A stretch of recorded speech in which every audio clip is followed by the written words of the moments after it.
Hello, everybody. Welcome. This is Fernando from sellerboard. Today, we're going to interview the famous Kevin Sanderson, and he's going to give us a lot of tips for Amazon 2023. Stick around. I hope you like it.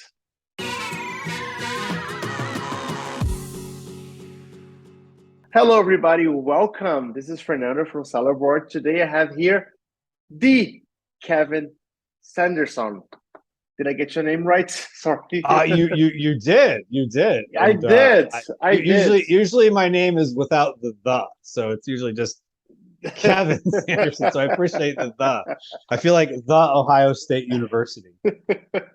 So the Kevin Sanderson, Right. I found out now that he also lives in Florida, and Yes. he's like our guru on e-commerce, everything related to e-commerce, not only Amazon. And we were able to get him to do an interview for us here on Sellerboard on our channel. And thank you so much for having us, Kevin. Well, thank you. And don't let the name Maximize the E-commerce fool you. Most of my sales and most of what I know is Amazon related, but I do dabble outside of the Amazon world. Okay. All right. What do you have for what are the news for 2022 for us, Kevin? What's the news for 2022? Gosh, that's a good question because I feel like every time I go into Seller Central, there's something new. And so I maybe I'll take a little bit of a controversial stance and say, you know what? Sometimes the strategies and tactics change, but evergreen principles still remain the same. And I think sometimes everyone's focused on the latest report, the latest thing, the latest whatever, but you got to ask yourself, some of those, are they actually helpful, or are they just distractions? Got it. My 2 cents anyway. That might offend some people, but I tend to not be the what is the latest and greatest. I think, at the end of the day, you want to find people that the value of what you're selling and getting in front of them to let them know the value of what you're selling is more beneficial to them than the value of the money in their pocket, wallet, credit card.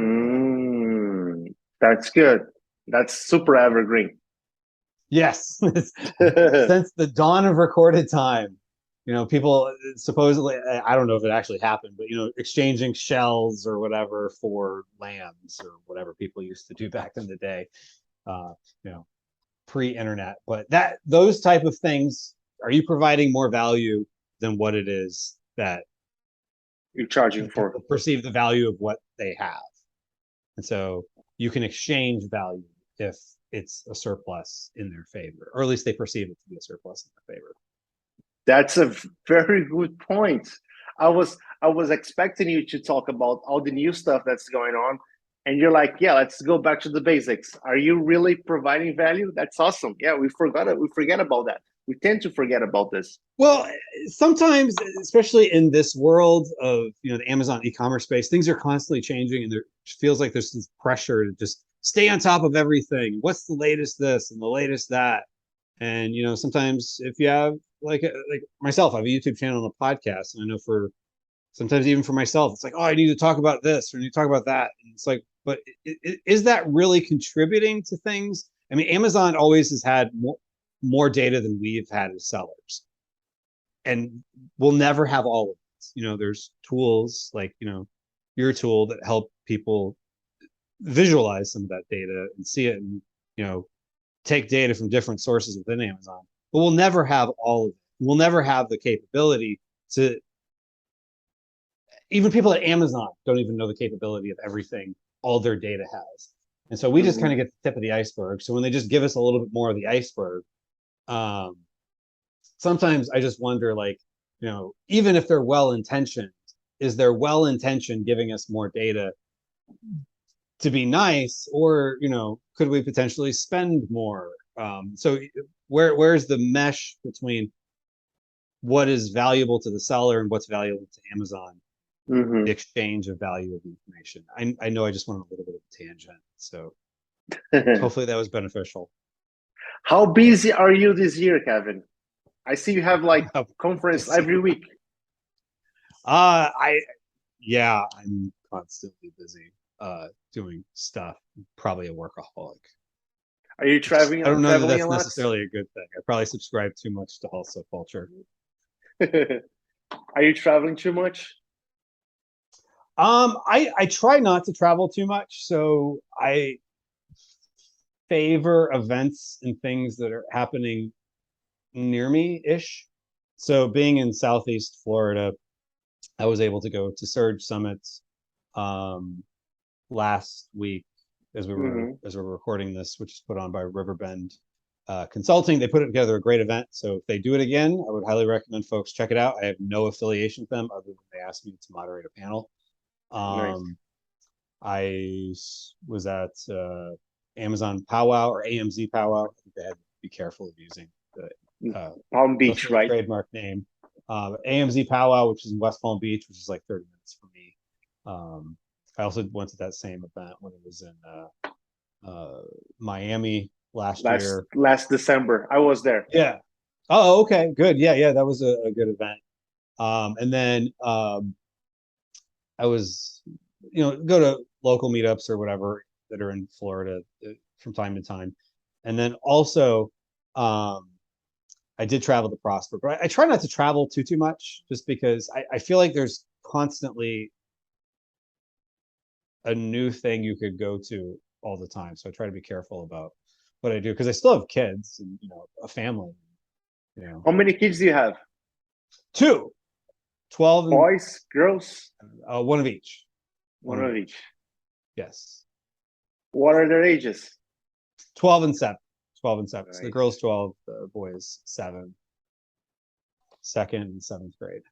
Are they already Amazon sellers? The older one will probably never be. The younger one gets, she's more into arts. Who knows? Maybe if she finds something she's into, but I don't pressure them to do any particular thing. Although my son will come to the warehouse and ask to help me with stuff, and he'll contribute ideas of how we can be more efficient on things. And pretty impressive from studying. So he seems to have the bug of at least the interest in this world. Okay. Kevin, what's your favorite niche on Amazon? Niche on Amazon. So good question. So I'll say something also controversial. I think anything where you can diversify your ASINs, you pick a core product. I'm just going to pick something off my shelf. So I don't know if some folks are listening to this on just audio, but I'll just describe it. I've got 2 little desk signs that I purchased not on Amazon. I purchased these at Disney World. And it's basically the holder is pretty much the same, but they just put in a different sign with a different message.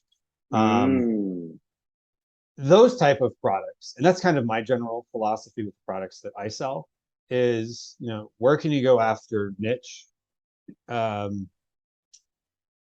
audiences? And so I would rather have 30 products selling 1 a day than 1 product selling 30 a day, because you tend to fly under the radar. You don't have as much competition, and because everyone else is looking for what's the thing that sells 30 a day, 50 a day, 100 a day, and then everyone's looking at the same data and whatever they're looking at. I like that. That's interesting. So my niche is what is impactful for the customer. And sometimes it's little niche things where you might be the only person that is, providing something, a particular motivational quote on the desk sign, but it was exactly what they were looking for. It may not sell 50 a day, but it might sell 50 a month. And you would have dozens of those. Yeah, and you have a collection. Yeah. Nice. And if one you try out doesn't work out, well, you didn't order a container of it. So just don't reorder that. And then the one that does well, you double down on it. So it's kind of having multiple tests. That's interesting. Like that. A lot of people talk about like recurrent purchases, like they want to go to Mhm. supplements, beauty, chocolates, and yeah, that's interesting. I wasn't expecting that at all. No, no, no. And some of it is, yes, you probably could do, and I keep hearing more and more, and this has always been a thing in 7 years I've been selling, people talking about, what can you get recurring revenue on? Um, and maybe you have a product that's good for that, and you have a niche following or whatever the case is, and you can do well at it. But those tend to be more competitive. And Oh so, yeah. if you're coming into this game and you have more limited funds, um, you may not want to target those type of products initially. Maybe over time you get into it, but I would say that's a much higher level strategy than most folks who even are within their first, few years into this have the capital and resources to really go after. Yeah, it's getting more and more expensive too, right?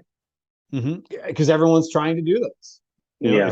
If you have a supplement that can sell 30 units a day and have the potential for people to subscribe and save, or they're lazy like me and they don't want to do subscribe and save, but they just go into their orders tab on the Amazon I do the same. Fire app. Yeah, exactly. I'm like, if I'm at least remotely happy with a certain type of purchase and I'm going to reorder it, I don't even look for the product on Amazon. I just go into my orders tab and click buy again. So Yep. if you have that type of product, even if it's not a supplement, a chocolate, I mean, I'll just give an example. Some products I have, I put into poly bags.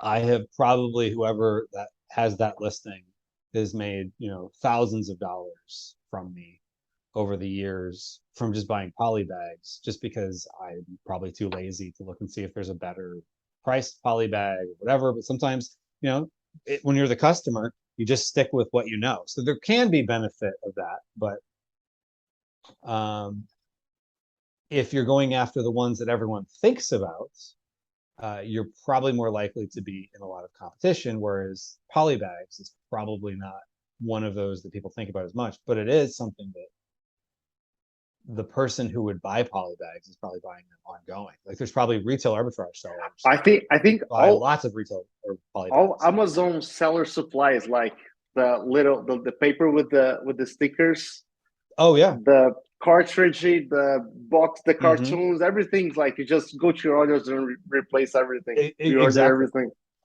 Yes. So I guess that now that we're talking about that, maybe that's a niche we should go after, is Amazon seller supplies. Because Amazon sellers maybe don't think about that, but they're constantly ordering more, 30 label sheets, more whatever, more poly bags, The tapes, more cartoons, tape, more, everything. Yep, yeah, you yeah, gotta have exactly. those. Oh You yeah, gotta oh yeah. have So those. maybe that's the secret. Yeah. Kevin, uh, I'm reading some news about a recession coming and that sales this holidays are not going to be as strong as last year. What do you think about that? Yeah, so I have decided I'm going to check out of the recession. I think we are in a recession. I think there's no way around it. If you just take the textbook definition, and this might be politically charged, and I apologize if your video gets demonetized or kicked off because of what I'm saying here. So I'll just throw out that disclaimer. This is Kevin's personal opinion. Um, I mean, the textbook definition, at least when I was in school, was 2 or more quarters of negative GDP growth. So if your gross domestic product for a country, meaning basically the size of your economy, shrinks 2 quarters in a row, you have the textbook definition of a recession. And the Hmm. first 2 quarters of the year, we had negative growth. Um, Now, some might argue that the jobs are actually pretty strong. People keep complaining about how you can't find people. I don't know if that's true. I'm hiring a warehouse person, and Indeed.com wanted me to, like, oh, you're going to need to sponsor the post. I've got like 50 applications. It's more overwhelming of going through them all. Wow. And yeah, I mean, I'm not the cheapest, you know, not even salary, it's part-time. It's like $15 an hour. And I've got people coming out of the woodworks for it. Although one guy sent me an email yesterday at like 2 o'clock, like, I'm really interested. And then I sent him like, hey, let's have an appointment. So I sent him an appointment request um, for today. And like a few hours later, he said, oh, I already accepted the job. I'm like, how did you already accept another job in like If you 4 were or 5 interested. hours the time you messaged me and said, I really want this job? So I don't know. So we'll see. We'll see. I've got 3 interviews lined up for this afternoon. So maybe tomorrow I have a new person working here, or maybe I'm just keep continuing to have to find strategies of getting to the people faster. But the complaint is from people buying and selling, or sorry, people selling stuff, not even just Amazon, but in general. Like the guy next door to my office has like a pest control company. He was, you know, when I talked to him, he's complaining about having trouble finding people. Someone else I know sells paper supplies to schools, and he's constantly complaining about having trouble finding people. So if you're having trouble finding people, that generally doesn't lead itself to recession, but people do have less discretionary income. So it's hard to know. That we're in kind of a weird time. Like, you know, the stock market should be going down more than it has if we're in a recession. So there's a lot of like mixed signals. So the textbook definition is we're in a recession, but to give credence to the other side, it says, oh, we're not, it's different. There is some validity to that. So what does that mean as a seller? What do you do with that information? I don't know. One, don't give in to fear porn. I think there is a lot of fear out there, like just in general, whether it be, you know, I'm not going to say names of media networks or whatever, but you know, they're trying to get you to consume their fearful content, whether it be on TV, the internet, whatever. And there's, you know, other people out there saying that everything's going to be bad. Well, you know, I believe we will see some sellers give up. That's the truth of it. We're going to see some sellers say, you know what, I can't make this work. And some of that might be maybe the products they're selling, maybe they genuinely can't make it work. But I think some of it is mindset. And if you have the mindset of we're in a recession and this isn't going to work, then you're done. And really, when it comes down to business, is you only fail if you stop. And so, you know what? If maybe your sales are up, like my sales are up right now year over year, but I don't know how much of that is because last year I was having inventory challenges at this time, whereas now I don't. And some of that was because I saw the writing on the wall. So I rented an office with a warehouse in the back, and I'm about to hire another warehouse person because I saw the writing on the wall. And so I wanted to control more of my own destiny. And if you haven't done that, just keep in mind, there's probably something you can do to position yourself in a different light, or just, you know, tackle the market a little differently so that you can control things a little bit more, and do a little more zigging while everyone else is zagging type of thing. And I think if you're a seller and you focus on that, you'll probably come out more successful. And I remember when I was in college, I was in restaurant and hotel management major, and one of the this is yeah. And I went to Texas Tech, which has been voted the #1 fan base on Fox Sports. Just saying, hashtag just saying.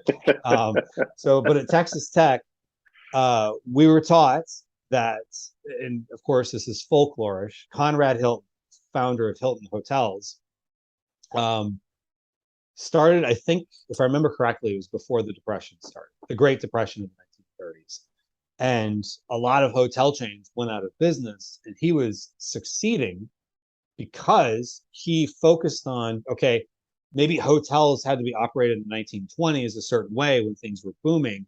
But if I do things a little differently than maybe was the way everyone else is doing it. And some of it was a little bit retractionary of he closed down wings of his hotels or closed down entire floors so they didn't have to pay for maintenance and air conditioning, less time for housekeepers running around all over the hotel if they weren't totally occupied. And so he just looked for different ways of operating. And that's why Hilton Hotels is still a successful company, 100+ years into their founding. I'm assuming years, but or they're around there. But you know what I mean? You got to find different ways to look at things. And so maybe if someone's watching this and they've constantly looked on the seller app and everything's been green year over year, and now all of a sudden things are red, or going into this holiday season it's red year over year, that doesn't mean you're a bad person. That doesn't mean you're bad at what you're doing. It just means that it is what it is. As Tony Robbins would say, you look at the world not how you wish it would be, not worse than it is, not better than it is, but how it actually is. You just play the hand that's dealt to you. I'm now paraphrasing away from Tony Robbins, but you know what I mean? Like, just look at it as your goal is to be a seller next year and the year after and the year after that, and not worry about, oh, but it was better last year. Because everyone will talk about, oh, but it was so much easier in the past. People will say in 2017 it was so much easier, but back in 2017 they were saying in 2015 it was so much easier. When I first started in this business in 2015, they were talking about how it was so much easier way back when. And when I was going to start selling in like 2005, but never got around to it, I read articles, because the internet was kind of different than it is today.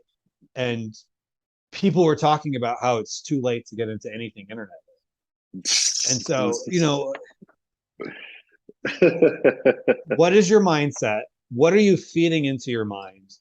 And how accurate is that? And if you're watching, videos like this in your channel, where you're, bringing on people, trying to help people, that's going to be more beneficial than, who said what,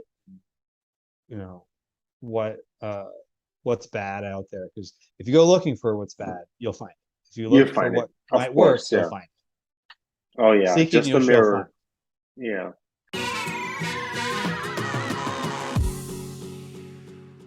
Are you doing anything different preparing for this holiday compared to last year? Oh yeah, a lot different. And so I'll just use the example of, let's say I'm selling signs, which I'm not, but we'll just use that as an example. I've decided I'm taking some of the sign production away from my factory. So they might still make the signs, the widgets themselves, the holders, but what goes into it, I'm going to be doing a little bit more of that, so I can not need as much inventory, and I can just replenish based on what I need short term, as opposed to trying to figure out 3-4 months out, what do I need? Because that was one of the issues I ran into last year, was running out of inventory. Because the problem is, when you have lots of SKUs like I do, you might have one SKU does really well and you run out, and it takes a while to make more. Can we have an idea one you're just sitting on? The number of SKUs that you have? It doesn't have to be exactly, but are you over 1,000, over 100, over 500? No, I last year I was probably around 100. This year I'm closer to 300. Nice. Yeah, that's a lot. So, that's very good, very high maintenance. It is, but it's really only not that many actual products. It's just making some changes to products. Like if I had signs, I'm just putting different messages on the signs, and I'm testing out new sign messaging. You got it. What do you think about international expansion? I think international expansion is something folks should really think about, and I think it's oftentimes overlooked. Because we think, okay, I make sales on Amazon, I should go sell off Amazon, which I agree. You should, set up a Shopify store. Shopify is not just build it and they will come. You have to drive traffic to it. So completely different skill set. There's people that do really well at it, but it's almost like you almost have to decide, am I going to master the Shopify skill set of going out and kind of more hunting and fishing, going out and trying to find people to bring to my store, or am I going to try to focus more on harvesting of the demand that's already there on Amazon? And so you might have to decide which camp do I want to be in. But I think have a Shopify store, why not? You can go to Walmart, but I've said this publicly many times, and I've yet to have another person come to me, and I'm sure somebody will. But I've had one person come to me and say, my sales on Walmart are higher than my sales on Amazon. Yeah. Because a variety of reasons. There's just a lot more demand, I think, on Amazon Canada than there is on Walmart.com. And if you understand how Amazon works in the US, Amazon Canada is really not that different. Now, we're recording this in mid-September. You might or might not be able to be up and running, get all the registrations you need to import into Canada. You could at least, do remote fulfillment if your products are eligible for it. Yeah, exactly. If you are getting sales on NARF, I can say pretty confidently your sales will increase. With a disclaimer, you never know until you test, but generally speaking, your sales will increase if you have local FBA inventory, because the customer is not having to pay customs duties and it'll get to them faster. Nice. So it's a better customer experience to have, inventory in warehouses in Ontario and British Columbia than to ship it from Texas and North Carolina to customers in Canada. Talking about North America, which country do you prefer, Canada or Mexico? Oh, Canada by far. By far. Much simpler, much simpler. Canada, you take there's a form, it's called the RC1 form, it's called basically short for Revenue Canada. It's basically, you fill it out, you say you want a business number, GST, HST number, and a import-export number. You fax that, I'm not kidding, you fax it to the Canadian Revenue Agency with your articles of incorporation, and then... How do you find a fax machine today? I know. You could go to the UPS store, although I want to say myfax.com, which is what I use. I think they have like a 14-day free trial. So if you're just going to use it one time, you can just pay. You don't even have to pay. Just do the 14-day trial, fax it in, and then you're all set. Nice. And if you need it again, I think eFax has a 14-day free trial. So there's always options. There's always options. You fax it in, they give you your business numbers, and be up and running. Whereas Mexico, I'm not as well versed, but everything I've looked into it is that you have to set up what's called an RFC ID, which is something in Spanish that it stands for that I can't even pretend to pronounce. But basically, that's your business ID number there. But to get it, you really need to, from what everyone I've talked to, set up a company in Mexico, which is going to be another layer of complexity.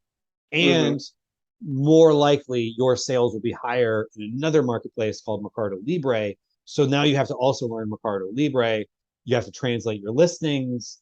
And most folks that I know who have sold in Mexico, who are excited about sales that some tools were telling them they might get, ended up being kind of underwhelmed by the sales in Mexico. So it's not the same for all products, but I would say Mexico would be kind of at the end of your list of international expansion. Canada, UK would be your top two spots. Okay. People are having some trouble getting the VAT for UK because of the pandemic. Have you heard anything about that? It's taking a little bit more time to get the VAT? Yes and no. There are ways around some of that. Like, you still have to get a VAT number. And anything we're saying with here is just educational purposes. The disclaimer is we're not here to provide any tax advice, of course. Oh, yeah. But there are ways of doing it where you can get faster. And I don't like talking publicly about some of these methods. I mean, they're totally legitimate. Both Amazon Terms of Service and Her Majesty's Revenue and Customs, which is like their revenue, which is like their IRS for the UK. But they did, like all government entities everywhere, not just government entities, but almost any organization in the world had some backlog from the pandemic. I don't think it's as bad as it was in the UK maybe a year and a half ago. I think it's starting to get through. Now, the challenge with the UK is there's a lot of back and forth of Canada. It's here's my form, and they say, all right, well, when it's your turn, we'll get to you, and here's your numbers. With UK, it's kind of more of like a prove it to us that you actually need the registration. And so there's a lot more back and forth. And so navigating that can be a little more challenging for sellers. After UK, what do you think would be the next international markets? Potentially the EU. The EU is a lot more, and they keep adding more new things, EPR, extended producer responsibility, which is a tax. There's a lot more complexity. You got to translate listings. That's the challenge going into Europe. Europe is a decent opportunity. Australia is pretty simple to get into. It's just you don't have necessarily great sales in Australia. What do you think about the international markets in the Emirates? Kind of weak still? I personally haven't gone there. The tools, at least that I'm aware of, don't really give demand there. The people I know who have gone there have said it has not worked out all that well. The challenge is you might be the #1 seller for your type of product, but your customer pool is going to be a lot smaller. It's not as established a marketplace. Challenge with any marketplace is you need customers and you need sellers. So it's kind of a rock and a hard place for Amazon. They need lots of sellers that have lots of SKUs in some of their newer marketplaces like Singapore and UAE and Saudi Arabia and all that. Because you need lots of products to attract customers, but you need lots of customers to attract the sellers. And so I would rather, if I'm a seller trying to figure out where I'm going to go to the proven racehorses, like Canada, like the UK, and you'll generally have less competition with the US because there are some hoops you have to jump through that not everybody wants to go through. Nice. Kevin, we are almost completely out of time. I wanted to ask you a final thing. How do people find you? Sure. You can subscribe to my podcast, Maximizing E-commerce, or my YouTube channel, also Maximizing E-commerce. MaximizingEcommerce.com. Well, if you go to youtube.com/maximizing e-commerce, or you can go to maximizingecommerce.com, or if you go to internationalchecklist.com, I've got a checklist which will walk you through some of the steps for getting up and running. And if somebody needs additional help, they can always just respond to one of those emails and let me know they would like extra help if they subscribe to the to get that checklist. All right, so guys, don't forget to subscribe. His events, his email, his videos on YouTube, they're very, very good. So I really recommend you subscribing to Kevin Sanderson. And Kevin, once again, thank you so much for having us. We'll let you know as soon as this video goes live on YouTube. Awesome. Well, I appreciate the opportunity. This is a lot of fun. Thank you so much.